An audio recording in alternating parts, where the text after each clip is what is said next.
আসসালামু আলাইকুম ওয়া রাহমাতুল্লাহি ওয়া বারাকাতুহু। নাহমাদুহু ওয়া নুসাল্লি আলা রাসূলিহিল কারীম, আম্মা বা'দ। সম্মানিত ভিউয়ার্স, আপনারা দেখছেন জিন জাদু চিকিৎসক চ্যানেল থেকে। যারা আমার এই চ্যানেল নতুন, অবশ্যই চ্যানেলটিকে সাবস্ক্রাইব করে রাখবেন। কারণ নিয়মিত আপনাদের জন্য নতুন নতুন ভিডিও বা নতুন নতুন আমল নিয়ে আসা হয়। আর প্রতিটি ভিডিওতেও অবশ্যই লাইক, শেয়ার, কমেন্ট করবেন। আজকে আপনাদেরকে বলবো পেটে খাওয়ানো জাদু বুঝার উপায়। কিভাবে আমরা বুঝবো যে আমাকে কেউ জাদু খাওয়াইয়াছে বা আমি জাদু খেয়ে ফেলেছি, বা কোনো জাদুকর আমাকে খাবারের সঙ্গে মিশ্রিত করে সে জাদু আমাকে খাওয়াইয়াছে বা আমার পেটের মধ্যে সে জাদু এখনো রয়েছে। তো সেই জাদুর কারণে মানুষ বিভিন্ন রকম ক্ষতির মধ্যে ক্ষতিগ্রস্ত হয়, কিন্তু সে বুঝতে পারে না যে আমার পেটের মধ্যে খাওয়ানো জাদু রয়েছে।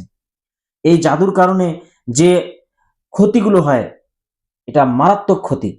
আপনারা ভিডিও শেষ পর্যন্ত দেখুন, তাহলে বুঝতে পারবেন যে কি কি অসুবিধা বা কি কি ক্ষতি হলে আপনি বুঝবেন যে আপনার পেটের ভিতরে খাওয়ানো জাদু লুকানো রয়েছে।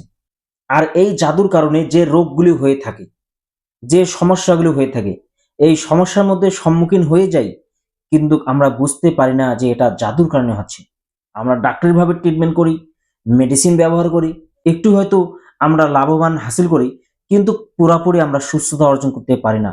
যতক্ষণ পর্যন্ত আপনি পেটের খাওয়ানো জাদুকে আপনি নষ্ট করবেন না, ততক্ষণ পর্যন্ত আপনি আপনার রোগ থেকে মোকাম্মলভাবে সুস্থ অর্জন করতে পারবেন না। তো আসুন আগে সর্বপ্রথম জেনে নেই কি কি লক্ষণগুলি দেখলে বুঝতে পারবো যে তাকে খাওয়ানো জাদু করা আছে। তার মধ্যে সর্বপ্রথম যে লক্ষণটি রয়েছেন সেটি হচ্ছে প্রচন্ড পেট ব্যথা। মাঝে মাঝে এমন পেট ব্যথা করবে, মনে হয় যে আমি মনে হয় আর বাঁচবো না, এরকম পেট ব্যথা। যখন আপনি এই পেট ব্যথার জন্য বিভিন্ন রকম রিপোর্ট করার পর শেষে দেখা যায় যে সব নরমাল, আপনার কোনো রোগ নেই। তো ডাক্তার কি করে? কিছু গ্যাসের ওষুধ বা ইত্যাদি কোনো ওষুধ, ব্যথা কমানোর ওষুধ দিয়ে আপনাকে বাড়ি পাঠিয়ে দেন। কিন্তু আপনি তা খাওয়ার পরেও পেটের ব্যথার থেকে আরোগ্য পান না। বুঝতে হবে যে আপনার পেটে খাওয়ানো জাদু লুকানো রয়েছে। ২ নাম্বার যে লক্ষণটি রয়েছে সেটি হচ্ছে যে মুখ থেকে একটা দুর্গন্ধ বের হবে। সে কথা বলার সময় তার মুখ থেকে একটা দুর্গন্ধ বের হবে, এবং সে যদি হামি কাটে বা মুখ থেকে যদি কোনো হাওয়া বের হয় বা অক্সিজেন যদি বের হয়, সেটার মধ্যে একটা দুর্গন্ধ অনুভব করবে। যদি এই দুর্গন্ধটা সে নিজে বুঝতে না পারে, কিন্তু সামনে যে ব্যক্তিরা থাকবে, যাদের নাকের মধ্যে তার মুখের যে ভাবটা বা মুখের যে শ্বাসটা যাবে, সেই শ্বাসটার মধ্যে সে দুর্গন্ধ অনুভব করবে। কিন্তু হয়তো সে তাকে সম্মান দেয়, কিন্তু বলতে পারে না যে ভাই আপনার মুখটা দুর্গন্ধ করতেছে, মুখটা মেসওয়াক করে আসুন বা মুখটা ভালো করে ধুইয়ে নিয়ে আসুন। সে হয়তো বলতে পারবে না। অনেকে আবার বলেই দিবে, কিন্তু এটা আপনাকে খেয়াল করতে হবে যে এই দুর্গন্ধটা আসে কোথা থেকে। এটা পেটের ভিতর থেকে আসে। আপনার খাওয়ানো জাদু পেটে লুকিয়ে থাকার কারণে আপনি কথা বলার সময় বা আপনি মুখ দিয়ে কোনো হামি করার সময় যে হাওয়া বের হয়, বা আপনি কথা বলার সময় মুখ থেকে যে একটা হাওয়া বের হয়, এটার কারণে একটা দুর্গন্ধ বের হবে। ৩ নাম্বার হচ্ছে যে আপনি সবসময় নিজেকে পেট ভরা মনে করবেন। মনে হয় আমার পেট ভরা আছে, আমাকে খিদে লাগেনি। সামান্য কিছু খাদ্য খাবার খাইলে তার পেটটা ভরা ভরা মনে হবে। মনে হয় আমি অনেক কিছু খাইলাম, এবং কি তার খাবার রুচিটা কমে যাবে। তার খাইতে ইচ্ছে করবে না। অল্প একটু খাওয়ার পরেও সে মনে করবে যে আমি অনেকগুলি খাইলাম। এবং কি তার সামনে যদি দামি দামি খাবার রাখানো হয়, লুচি পোলাও যদি রাখা হয় তার সামনে, তবু তার মনটা চাবে না যে আমি খাই। হয়তো লোকজন বলার পরে সামান্য কিছু খাবে, খাওয়ার পরে বলবে যে আমার পেট ভরে গেছে, আমার পেট ভরিয়ে গেছে। অল্প একটু খাওয়ার পরে বলবে যে আমার পেট ভরে গেছে। সেই ব্যক্তি আগে পেট ভরে খাবার খাইতো, অনেকগুলো খাবার খাইতো। তার মোকাবিলায় এখন এমন হয়ে গেছে যে সামান্য একটু খাদ্য খাবার খেলে তার পেটটা ভরে যায়। হঠাৎ করে এরকমটা হওয়া, বুঝতে হবে তার পেটের ভিতরে খাওয়ানো জাদু লুকানো রয়েছে। ৪ নাম্বার যে লক্ষণটি রয়েছে যে পেটের ভিতরে প্রচন্ড গ্যাস হওয়া। সে যখন তখন বায়ু প্রবাহিত করে। সে উজু করে সুস্থভাবে আল্লাহর ইবাদতগুলি করতে পারে না। সে যদি নামাজে দাঁড়ায় উজু করা অবস্থায় ২ রাকাত পড়তে না পড়তে তার পেটের মধ্যে গ্যাস চাপ দিল। অনেকে এরকম রয়েছেন যে নিয়ে ছেড়ে দিয়ে আবার উজু করে এসে আবার নামাজের মধ্যে জামাতের মধ্যে শামিল হয়ে যান। পেটের গ্যাসের কারণে সে সঠিকভাবে ইবাদতও করতে পারে না। আর তার গ্যাসের মধ্যে এতটা দুর্গন্ধ হবে, মনে হয় কি যে খেয়েছে, আল্লাহ ভালো জানে। ওষুধ ব্যবহার করার কারণে হয়তো পেটের গ্যাস কমে যাবে, কিন্তু ওষুধ ব্যবহার না করলে আবার ওরকম গ্যাস চালু হয়ে যাবে। ওষুধের জোরে হয়তো কিছুক্ষণ থেমে থাকবে। এরকমটা যদি হয়ে থাকে তাহলে বুঝতে হবে তার পেটে খাওয়ানো জাদু লুকানো রয়েছে। 5 নাম্বার যে লক্ষণটি রয়েছে, যে তার বুকের ভেতরটা ধরফর করবে, স্থির থাকবে না, তার ভেতরটা সবসময় একটা আতঙ্কে কাজ করবে যে আমার যেন কি হয়েছে। 6 নাম্বার যে লক্ষণটি রয়েছে, যে সে একাকী থাকতে ভয় পাবে। মনে হয় কে যেন আমার কাছে আসছে, বা আমার সঙ্গে কে যেন আছে, আমার পিছনে কে যেন আছে, আমি এটা অনুভব করতেছি।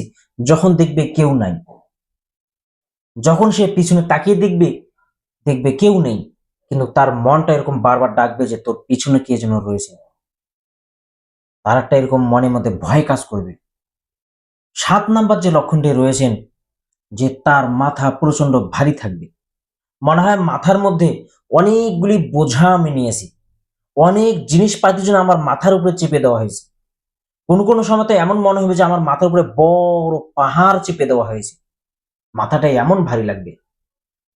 আর মাঝে মাঝে মনে হবে যে মাথার থেকে একটা তাপ বের হচ্ছে, আগুনের মতো তাপ বের হচ্ছে, গরম ভাব বের হচ্ছে, কান দিয়ে আমার গরম ভাব বের হচ্ছে, আগুনের ধোঁয়ার মতো একটা ভাব বের হচ্ছে, এরকমটা মনে হবে। তার চক্ষু দিয়েও মাঝে মাঝে ঘোলা ঘোলা একটু ভাব দেখতে পারবে, যে আমি চক্ষুটাও যেন কিরকম একটা গরম গরম ভাব লাগবে। তার চোখ তার চোখ দিয়েও একটা গরম ভাব বের হবে। যদি এই সমস্যা থেকে থাকে, তো আপনি বুঝে নেবেন আপনার পেটে খাওয়ানো জাদু লুকানো রয়েছে। 8 নাম্বার যে লক্ষণটি রয়েছে, সেটি হচ্ছে যে 2-1 দিনে তার প্রচন্ড মাথা ব্যথা হবে। 2-1 দিনে প্রচন্ড মাথা ব্যথা হবে। অনেক রিপোর্ট করার পরেও সে মাথার ব্যথাটা ধরতে পারবে না যে কি কারণে সে তার মাথা ব্যথা হচ্ছে। অনেকে অনেক রকম কথা বলবে। আজকাল তো গ্রামে গঞ্জে তো ডাক্তার বেশি। আপনি একটা রোগীকে ডাক্তারের কাছে নিয়ে যাবেন, নিয়ে যাওয়ার আগে কোনো গ্রামবাসীকে জিজ্ঞাসা করবেন যে আমার এই রোগ হয়েছে, কোথায় যাব। ও একটা পরামর্শ দিতে ও একটা পরামর্শ দিয়ে দিবে যে আপনি এটা খেয়ে যান, এটা খান, এটা কমে যাবে। আপনাকে আর ওখানে ডাক্তারের কাছে যেতে হবে না, এটা সামান্য ব্যাপার। এটা খেয়ে, এই ওষুধ খেয়ে নেন, আপনি ঠিক হয়ে যাবেন। কোনো চাচাকে জিজ্ঞাসা করুন, ও চাচা বলবে এলে কোনো রোগ হলো, আপনি এই ওষুধটা খান, এটা কমে যাবে। এই গাছের ডাল খান, আপনি ঠিক হয়ে যাবেন। আর অমুক গাছের ছাল আপনি তুলে খেয়ে নেন, ঠিক হয়ে যাবে। অমুক গাছের শিকড় খেয়ে নেন, ঠিক হয়ে যাবে, এরকমটা বলবে। তো গ্রামে তো ডাক্তারের অভাব নেই, প্রতি বাড়ি বাড়ি ডাক্তার লুকানো রয়েছেন। প্রতি বাড়ি বাড়ি যদি পরীক্ষা করার ইচ্ছা করে, তো আপনি একবার পরীক্ষা করে দেখবেন, প্রতি বাড়ি বাড়ি ডাক্তার লুকানো রয়েছে। তো এই প্রচন্ড মাথা ব্যথার জন্য আপনাকে বিভিন্ন রকম পরামর্শ দিয়ে থাকবে, কিন্তু কেউ এই কথা বলবে না যে আপনার খাওয়ানো জাদু পেটের মধ্যে লুকানো রয়েছে, যার কারণে আপনার 2-1 দিনে মাথা প্রচন্ড ব্যথা করে। আজকে আমি আপনাদেরকে বলে দিচ্ছি, যদি এই লক্ষণ থেকে থাকে তো আপনি বুঝে নেবেন যে আপনার পেটের ভিতরে খাওয়ানো জাদু লুকানো রয়েছে। যতক্ষণ আপনি ওই খাওয়ানো জাদু কাটবেন না, ততক্ষণ আপনি মাথা ব্যথার থেকে আরোগ্য পাবেন না। এবং কি, যে গরম ভাব, যে আগুনের মতো তাপ বের হয় কান দিয়ে, মাথা দিয়ে, এবং কি মাথায় হাত রেখে দেখবেন যে মাথাটা গরম হয়ে গেছে, মাঝে মাঝে মাথাটা প্রচন্ড গরম হয়ে যায়, তখন সে নিজেকে কন্ট্রোল করতে পারে না। এমনও হতে পারে যে সে রাগের কারণে অনেক জিনিস ভাঙচুর করতে পারে। সে দিন দিন শুকিয়ে যাবে, অল্প খাওয়ার কারণে সে দিন দিন শুকিয়ে যাবে, তার শরীরে বল শক্তি কমে যাবে, তার পেটটা ডুবিয়ে যাবে, তলিয়ে যাবে।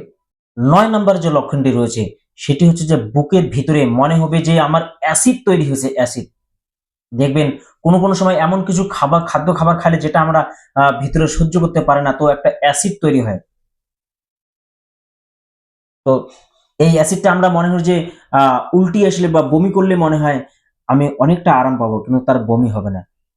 যেরকমটা এরকম অনুভব হবে, পেটে খাওয়ানো জাদু থাকার কারণেও সেই ব্যক্তির এরকমটা অনুভব হবে যে আমার বুকের ভিতরে কি যেন জ্বালাতন করতেছে আগুনের মতো, এবং কে যেন আমাকে সুই দিয়ে আমার ভিতরে যেন কাটার মতো হানাচ্ছে। মনে হয় ছিদ্র করে দিচ্ছে আমার ফুসফুসটা, তার বুকের ভিতরটা এরকম হানাবে, এরকমটা মনে হবে। 10 নাম্বার যে লক্ষণটি রয়েছে, সে পুরো ব্যক্তিটা মাথার থেকে নিয়ে পা পর্যন্ত তার দেখতে যে একটা সুন্দর ছিল, সেই সৌন্দর্যটা কমিয়ে যাবে।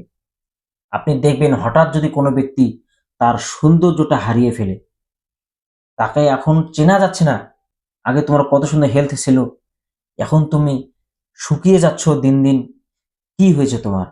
হয়তো সে বলবে যে ভাই জানি না কি যে হয়েছে, আমার খাবার রুচিটা কমিয়ে গেছে, হয়তো এরকমটা বলবে। কিন্তু সে তার পেটে খাওয়ানো জাদু নিয়ে বেড়াচ্ছে, সে কখনো বুঝতে পারবে না। তো আপনাদেরকে যে সমস্ত লক্ষণগুলির কথা বলা হলো, যদি এই লক্ষণগুলি কারো থেকে থাকে, তো আপনারা অবশ্যই আপনার পেটের জাদু আগে কাটুন, না হলে আপনি পুরোপুরি সুস্থ হতে পারবেন না। ইনশাআল্লাহ আগামীতে পেটের জাদু কাটানোর নিয়ম পদ্ধতি আপনাদেরকে শিখিয়ে দেওয়া হবে। আজকের মতো এখানেই শেষ। আপনারা আমার জন্য দোয়া করবেন। আসসালামু আলাইকুম ওয়া রাহমাতুল্লাহি ওয়া বারাকাতুহু।